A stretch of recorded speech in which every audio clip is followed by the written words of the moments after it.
Hi everyone, welcome to my channel 10 Ways to Wear It, and welcome to another episode of Couch Chronicles, where I just sit down and chit chat with you all about whatever is on my mind. Today we are discussing a very controversial topic, and that is colorism, particularly colorism in LA, where I was born and raised. So if you want to sit down and chit chat with me, we're gonna get deep into it, y'all, so let's do it. Alrighty, y'all, so we are going to get right into this topic. Like I said in my intro, we're talking about colorism in LA today. So if you're still here, that must mean you're interested in seeing what I have to say. But if you don't want to discuss colorism, if it's a triggering topic for you, if you have a problem with people expressing their personal opinions or their personal experiences, you may want to go ahead and click off the video rather than leaving me ignorant comments later. Because I've been getting some lately, and it's like, if you don't respect people's personal opinions or experiences, don't watch the videos. But we're gonna go ahead and get into this topic. As you may know, I am born and raised in LA. I am LA. I am LA. I rep my city hard. I was born and raised in South Central Los Angeles, as they say, like Eazy-E says. And you know, I love LA. I love living here. I can't see myself living anywhere else. Right now, I don't live in the city of LA. I haven't for about like 15 years, but I was born and raised in LA. I live right outside of downtown LA. So I'm in a suburb of LA, but I'm from LA. I rep LA. I love LA. But LA got issues. Trust me, okay? I grew up in South Central Los Angeles during the 80s and 90s. That is when I was a youth and when I was a teenager. And times were real messed up, okay? You had the drug epidemic going on, but another major thing that you had going on that really affected me and my peers and the people I grew up with was colorism. It's been around forever. And what triggered me to talk about this today is I saw a video recently of a young woman saying that she went to a club and she was in line with her friends who are lighter than her. She's the darkest one. And they expressed to her and her friends that her two friends could come in because they were light, but that she couldn't come in. And then I guess she said a celebrity, a very popular celebrity who everybody is saying is Chris Brown, who I believe is Chris Brown, because another person came out and said that Chris Brown was, you know, kind of filtering out dark-skinned people at an event. Tokyo, what's her name?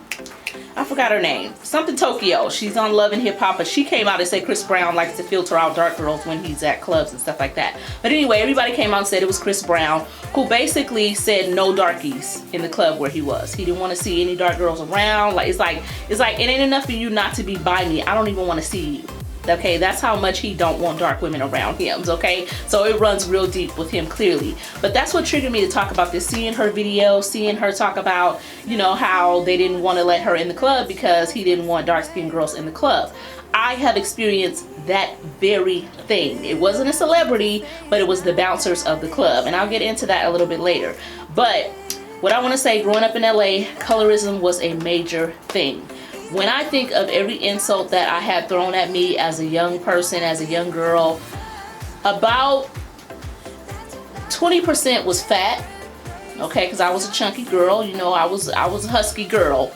But the other 80% was like complexion. And the crazy thing is, I'm not even that dark. You know what I'm saying? I'm chocolate. But there's people who are a lot darker than me. But it was that serious that you could be like milk chocolate, whatever, people will still go after your complexion as an insult. And I've had that all my life. Friends who I have who are darker than me, they had it much worse. If you were real dark, people would call you names like Darth Vader, Spook, Dirt, Blackie, all types of stuff, coffee, like just stupid names. They would always go after your complexion with insults. It could never be like what you got on or this or that, because you know, bagging on people or talking about people or, you know, throwing negative jokes at people, that used to be the thing back in the 80s and 90s. If you could bag on somebody, like make them cry, that was the thing. It was horrible, okay? Growing up during the 80s and 90s was horrible. But people would always bag and go after complexion. If you were brown skin to dark skin, if you weren't light, it's like they almost couldn't say anything about you if you were light. You know what I'm saying? They really couldn't say much about you. But if you were dark or chocolate, it was always your black ass, this, that, you look like coffee, your mama black, your daddy, like always the complexion insults. Like that was what it was like growing up in the 80s and 90s. And I dealt with that a lot myself. And like I said, I'm not even that dark. So imagine people darker than me. Like my best friend, she's not dark to me. I don't know, she's not dark to me, but she used to be darker than she is now. But people would insult her and call her dirt. And I don't know who made up that name for her. I think it was one of my brothers. I think it was my brother. Sad to say, because he used to love to bag on people. Sorry y'all, my camera died if it skipped a little bit. But getting back to it, like they used to call her literally dirt. And she wasn't even that dark. The crazy thing. Like she's not that dark. She's not dark.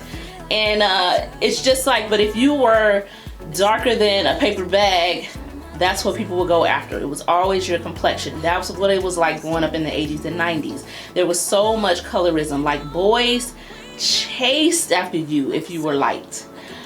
And if you were a certain color to dark, you had to have something else going on that was like popping.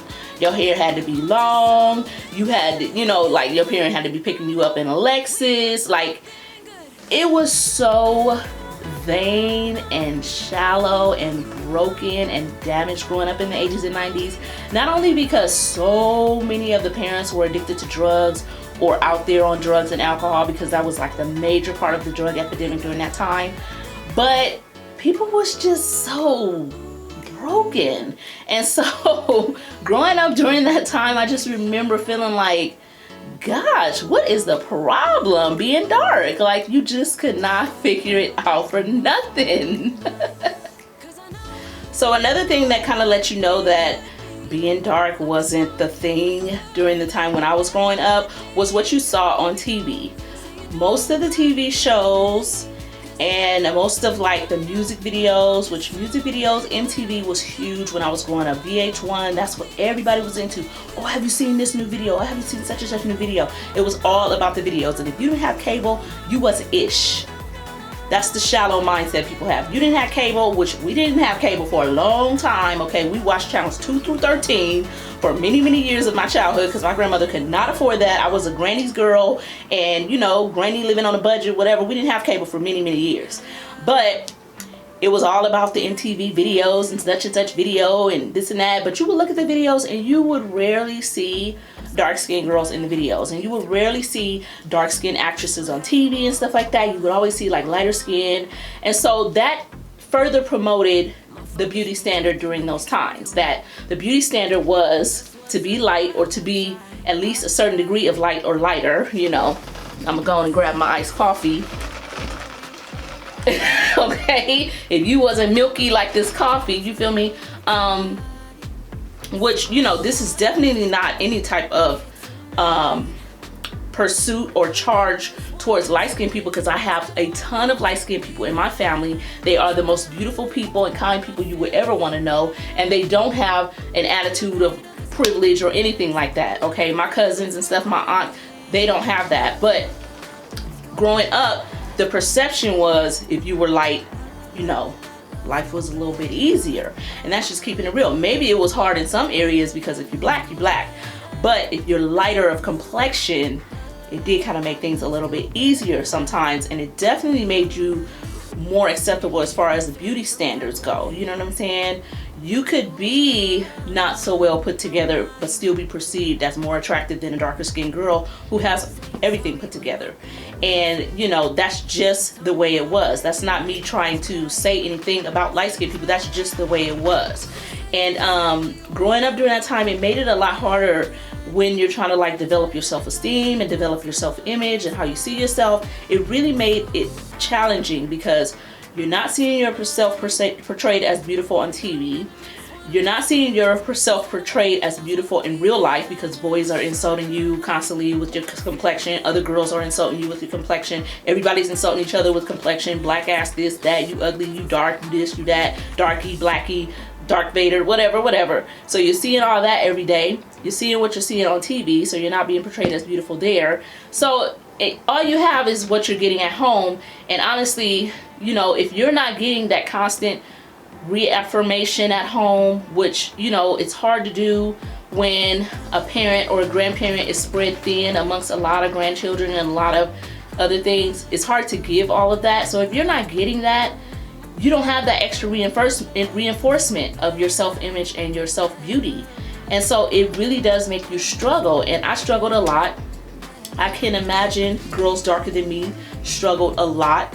I know me and my best friend and my sister, we have these conversations a lot of things that we went through, things that we experienced in relation to colorism, how we were treated, insults thrown at us, not just from boys at school either. I'm talking about in your own home, in your own family. Insults thrown at you to make you feel like you're not beautiful. People questioning your beauty, or if somebody compliments your beauty and another person say, she all right, type of thing. Like, just immediately wipe it away. Like, why you gotta burst my bubble? Like, bitch, don't kill my vibe. You know what I'm saying? Like, if somebody compliment me and you have a family member taking away the compliment because they don't really see you like that, it's like, what is that about? But trust me, it went down a lot. And you know, it's hard to really develop. And so I really didn't even develop. I still struggle with my self-esteem with that kind of thing. I still have struggles within myself with that. Of course, I'm strong now. I know I'm beautiful. I love myself, but occasionally those monsters still flare up, those triggers still come up, and I'm sure they do for a lot of you out there who have had certain experiences, you know, and we're definitely going to talk about it in the comments, but who have had those experiences where you've had like your complexion majorly insulted, or you've just felt invisible because of your complexion, because I'm sure in other places they dealt with this, and I'm going to get into the culture of LA in a little bit, but I'm sure other places they dealt with this. So let's go ahead and talk about the culture of LA and why it probably was like this, and then I'm going to tell you all some personal experiences that I've had with colorism.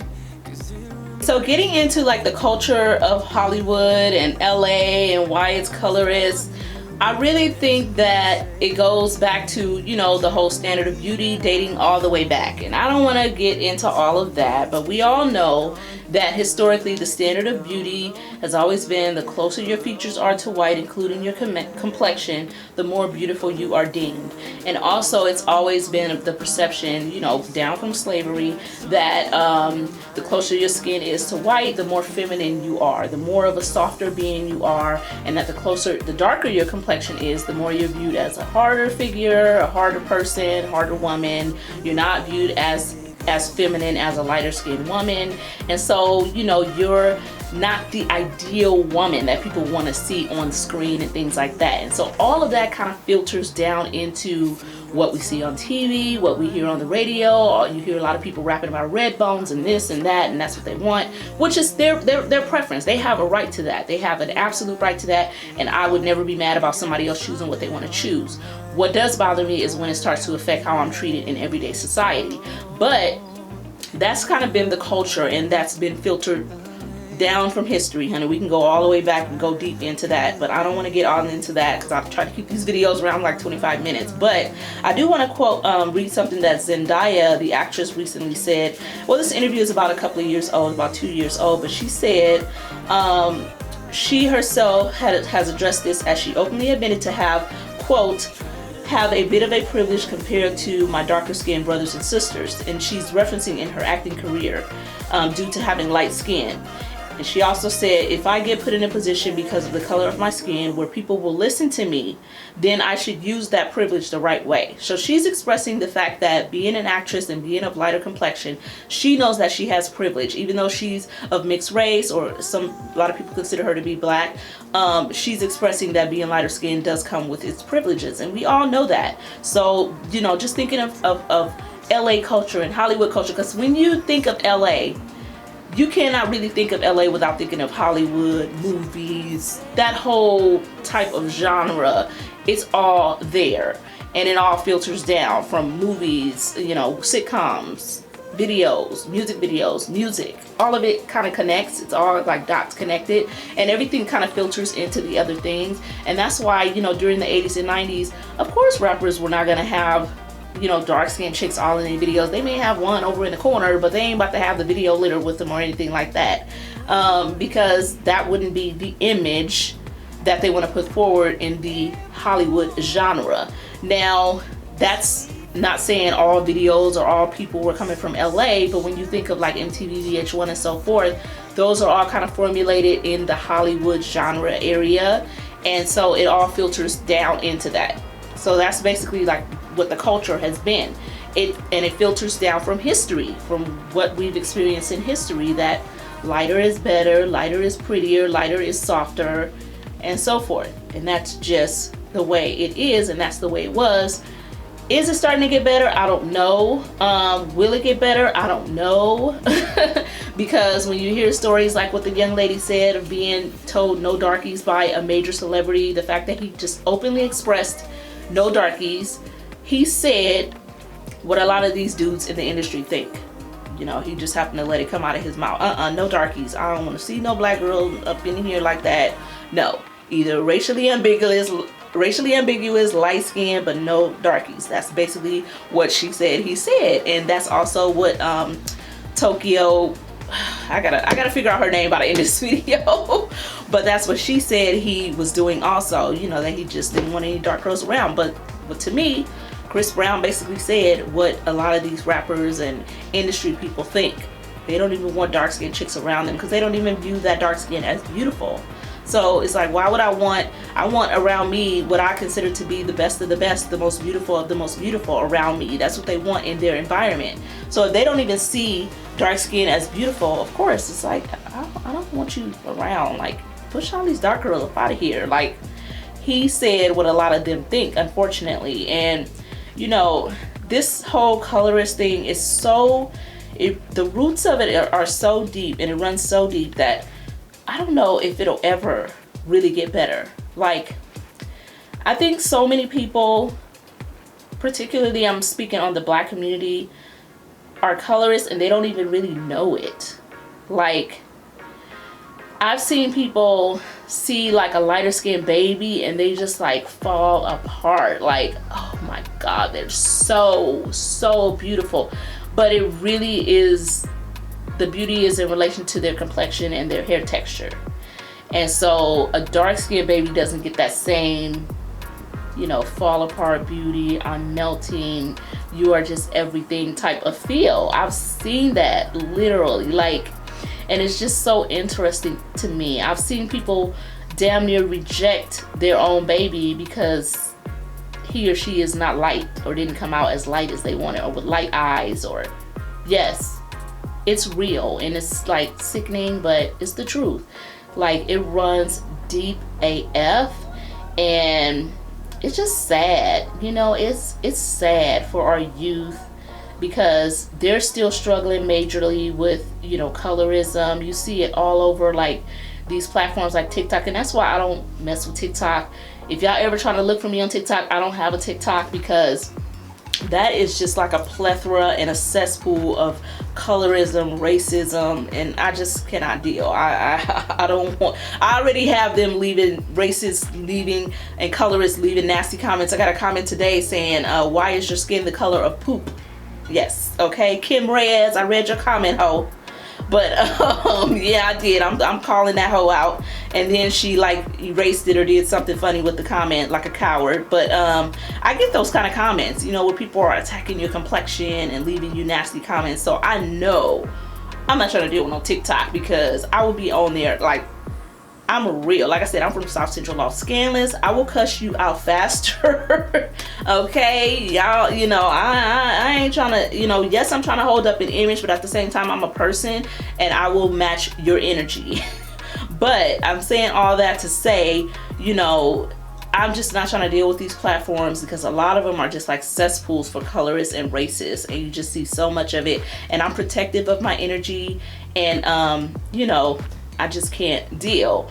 But I do want to talk to you guys about a couple of experiences that I personally have had with colorism, and you're gonna trip out on these. And I want to share some experiences of other people that I know, family members and, you know, friends who also have had experiences with colorism. So let's go ahead and get into that. Let me take a sip of my coffee. We're gonna talk about it. Into some personal experiences that I've had with colorism.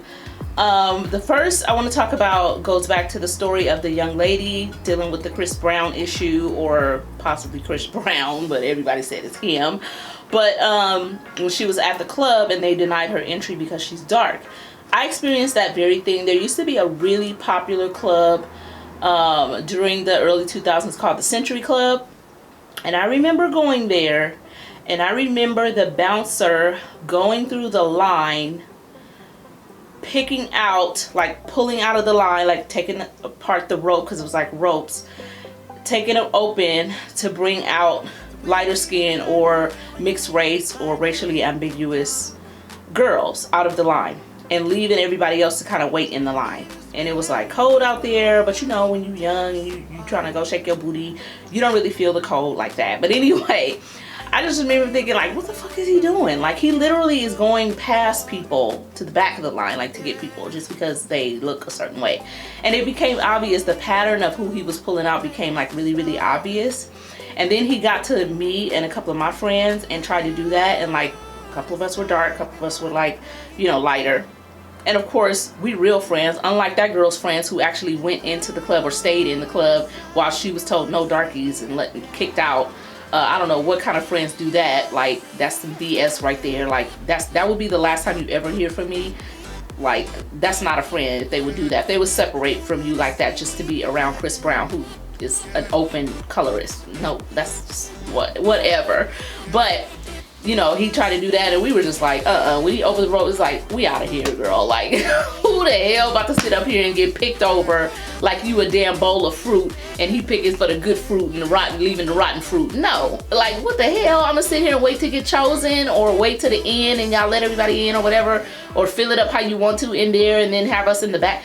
No, I'm not gonna sit and wait for that. I've never been the type to let anybody treat me any kind of way. And I was just like, it ain't no way. So, like, we left and, like, went to go get something to eat on Sunset in Hollywood or something like that. But that was one incident. But I've had incidents with people that I so-called either dated or okay, the first is a guy I dated in New York, and I don't care if he recognized himself in this story, but he expressed to me when he basically, I guess he wasn't getting what he wanted from me, like, you know, I wasn't showing the interest that he wanted, or I really didn't care if he liked me or not. He expressed that, you know, he really don't date girls that look like me. And this was the first one to do that. And I'm like, what do you mean? You approached me. I don't approach any man, so I definitely didn't approach you. You approached me. So if you don't date or talk to girls that look like me, why did you approach me? And what do you mean? Like me what? Like, cause I'm thick and big boned, or what? You know, I really don't even mess with, like, dark skinned girls like you. You know what I'm saying? Like, you ain't even really my type. It's like, is that an attempt to insult me? Because it ain't gonna work. Like, my skin is too thick for that. But I was just like, okay, so you don't like dark skinned girls, so why did you approach me? Because I certainly didn't approach you. Like, I found that to be so funny, but I could tell that that was just like a last minute attempt to, like, save face, you know what I'm saying? Because he was insulted and butthurt, you know, because I just wasn't showing the interest, and I'm just like, whatever, dude, like, whatever. But you know, I could tell that's what it was. But it's just funny that that's the way he chose to insult me, or try to insult me, was that, like, oh, I don't even mess with girls that look like you, you know what I'm saying? You're not even my type. But he wasn't the first to do that. There was another guy that I went on a couple of dates with and then just completely rejected, because I'm the type to do a little background check on folks to see what they got going on, and did that and found out he was a jailbird. And so when I found that out, I was like, oh, I can't deal with that. You know, I work for a damn law enforcement agency. You know, I can't be dealing with no criminals. You feel me? No. So once I found that out, you know, I said, I'm gonna let him down easy, and just, you know, I'm not gonna let him know that I know about whatever. But I was like, you know, it's just not working. Just moving a little too fast. He was already talking about kids, and got me to meet his mama. Like, date number 2 took me to his mama house. I'm like, oh, I want to meet your mama. Like, and I don't want you to meet my people. Like, you don't meet my people until it's serious. Like, but he, like, pushing me meeting his mama and this and that. So I'm like, anyway, it was too fast anyway. When I found out what I found out, I was just like, oh no, I really can't deal with you. He called himself trying to insult me. And again, like the other guy, went with the complexion thing. And I don't care if he recognized himself in this story. He's jailbird, so he probably will if he happen to see this. I don't know. But straight out told me, like, I don't even fuck with dark-skinned girls. Excuse my language, y'all, but that's what he said. And I was just like, what the hell? You're the second person to say that. Why is y'all approaching dark-skinned girls if that's not what you like? Something got to be wrong with you. Why you approach me? Because the truth is, and I'm gonna sit up on y'all right now. The truth is, a lot of them will dark-skinned girls, but when it comes to like wifing, treating you good, treating you decent, you feel me, they ain't trying to do that for a dark-skinned girl. So they will approach you knowing you're not their type, but with every intention of basically dogging you out. So ladies, you have to be careful of these dudes, because the truth is a lot of them are attracted to light-skinned, racially ambiguous women, which women, you know, they're beautiful women. There's so many colors of beautiful women. Like, we're all so beautiful. It's okay for them to be attracted to that type, but they will be attracted to that type and see that as their preference. That is the ideal type of woman they want to marry, have kids with, so forth. But still entertain women who don't look like that, with the objective of never treating you right, with the objective of using you for whatever they can, with the objective of you, and y'all know what I'm saying, okay? Okay, they will take the draws, okay, you know what I'm saying? They will take it, but they ain't really interested in you. Because why else would you throw that at me if you approach me? You know what I'm saying? So that happened. That was the second time that happened. Then, you know, I've had other people who have been, oh, there was one more guy that I talked to. Met him, of course, he hit me in DM type of situation. This is why I don't read DMs. This is why I don't read DMs to this day. I really am not a DM person. Okay, I don't read the messengers. But he was DMing me, and then finally we went on a date. And I remember the first date, him telling me like, yeah, like, I like your flow, I like your style, like, you know, a little chocolate, a little dark skin, you know what I'm saying? Like, you know, for a dark skinned girl, you got it going on.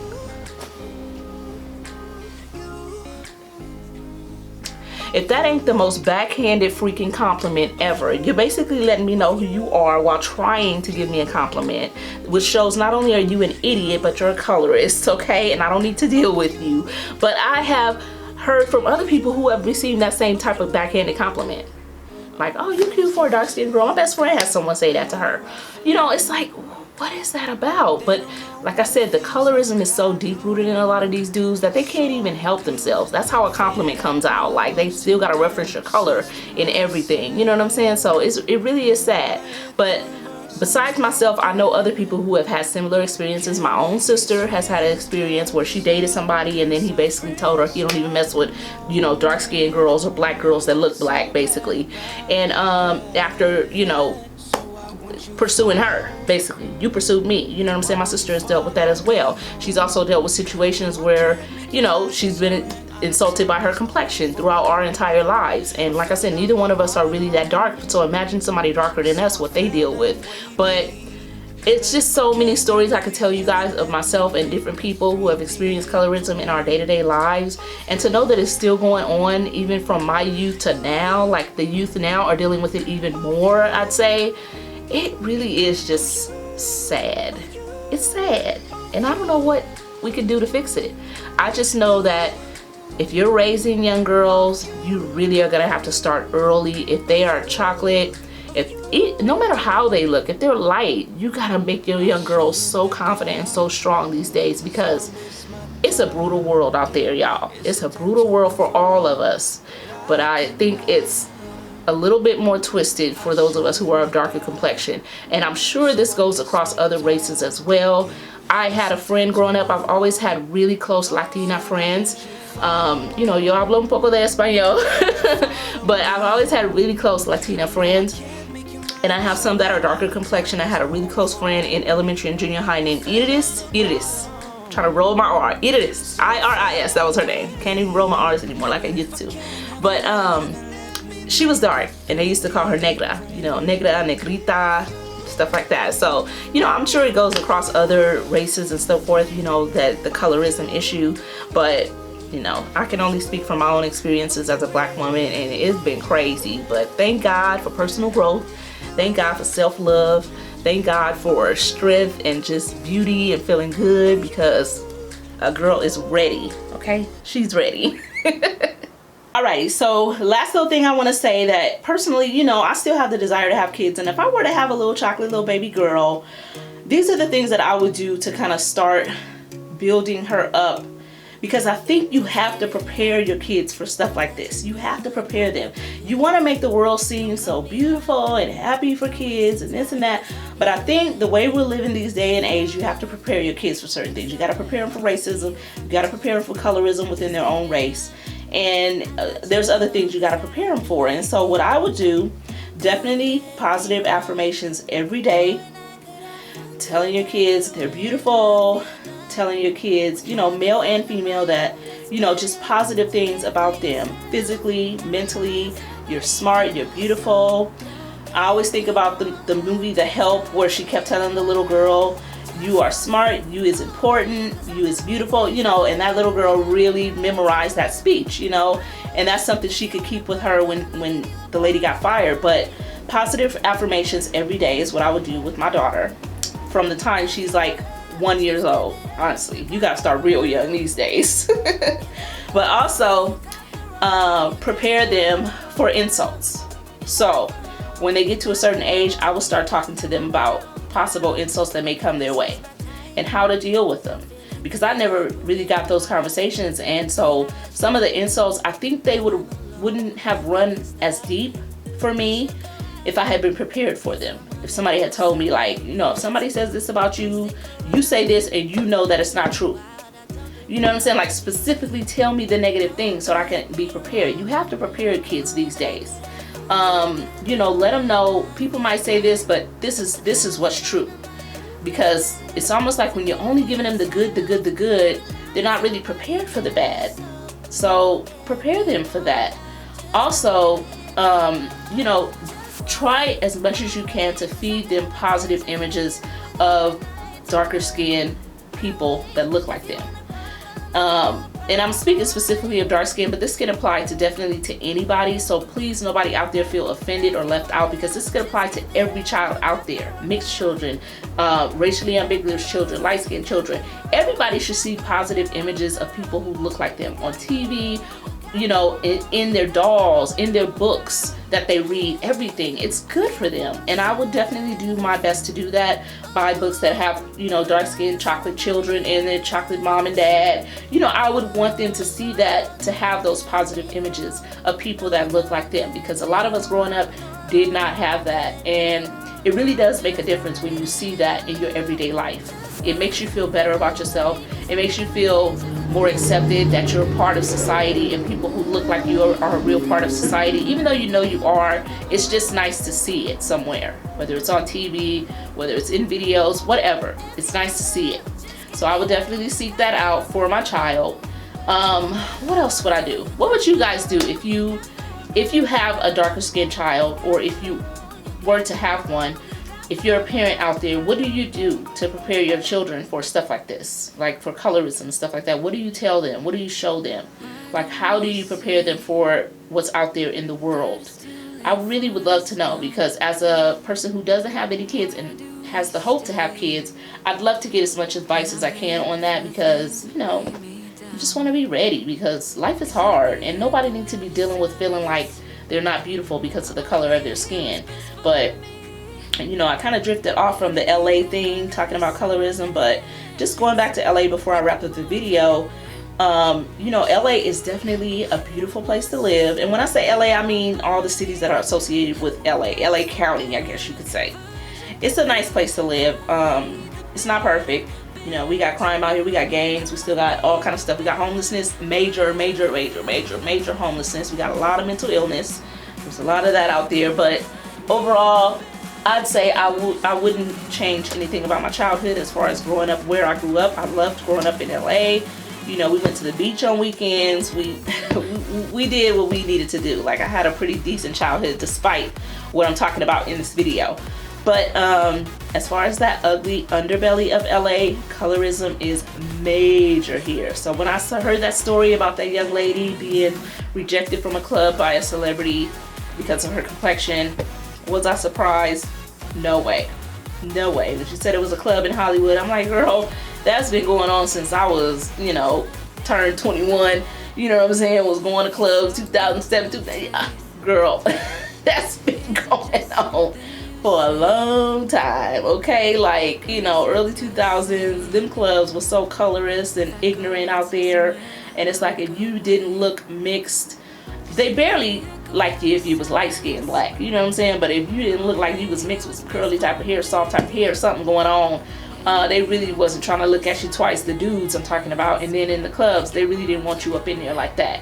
So that's been going on for a long time. But I was surprised to hear it's so recent, but I don't know if it's gonna change, y'all. LA has an ugly underbelly of colorism. A lot of these dudes out here are very colorist. They put value in lighter skin and being mixed and this and that. And they think, you know, it's really a valuable element of a person. There's so many things to value about a person. But a lot of these dudes out here in LA, they put so much of the value in complexion, hair texture, hair length, race. If you're mixed, if you're, you know, look like you're something else. That's what they value. Not who you are, what you bring to the table, your education, your heart, what type of heart you have, what kind of person you are, what kind of mom you would be, what kind of wife you would be. Girl, they care what they got on their arm so they can say, oh, she's this, or she's half this, or she's... Girl. And that's where a lot of what people say about LA, I'm defensive sometimes of LA, but when people talk about how dudes out here is colorists, and not just dudes, but females, there's a lot of females too, but you know, I'm saying a lot of the dudes are because it's the truth. I don't argue. I ain't got no comment. I ain't gonna argue because that's the truth. Okay, people out here are very color stricken, and I'm speaking mostly of the black community, because one thing I can tell you, and that includes myself, is that many other races tried for it. They want to get it, if you know what I'm saying. Me, my twin sister, my best friend, many other dark-skinned girls that I know get hit on a lot by other races. Asian, Latino, white, other races of white, Persian, so on, Armenian. Yes. Yes. So it's just interesting that you find so much colorism and rejection in your own race, but other races see you as so beautiful. And when I tell y'all, I be in my uniform at work, no makeup, just hair slicked back, getting told how beautiful I am by people, men of other races. I find it interesting. Am I melting over it? No. No, because I got a man. I have a beautiful black man by my side.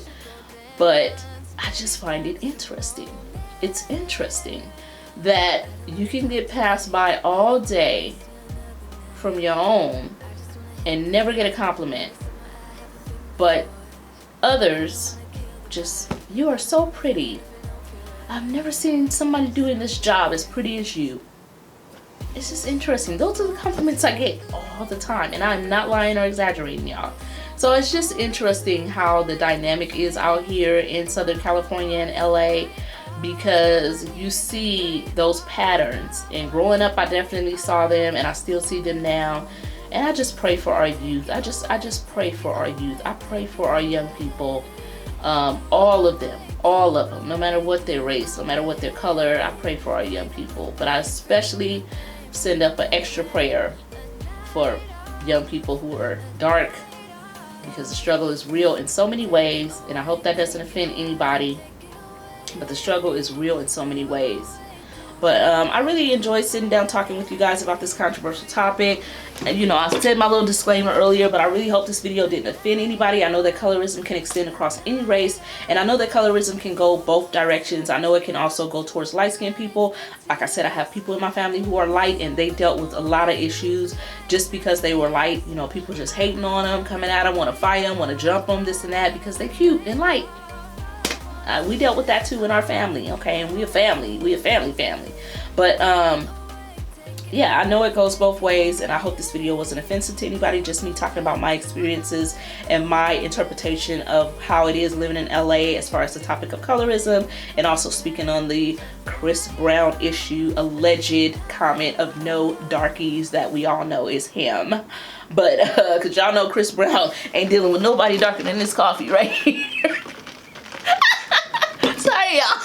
Sorry y'all, but yeah, I enjoy sitting down talking with y'all. I really hope you guys will join me for another one of these videos. Whoop whoop. I want to thank everybody for watching. If you didn't hit that subscribe button, hit it right now, girlfriend. These are not the only type of videos I do on my channel. I do all kind of fashion, lifestyle, hair, and beauty videos, and I know you'll love my content. Leave me a comment. Let's talk about it further in the comments. What should we do to help our young people be strong so that they are ready for whatever the world throws at them as far as their physical attributes? That's what we're talking about specifically. What can we do?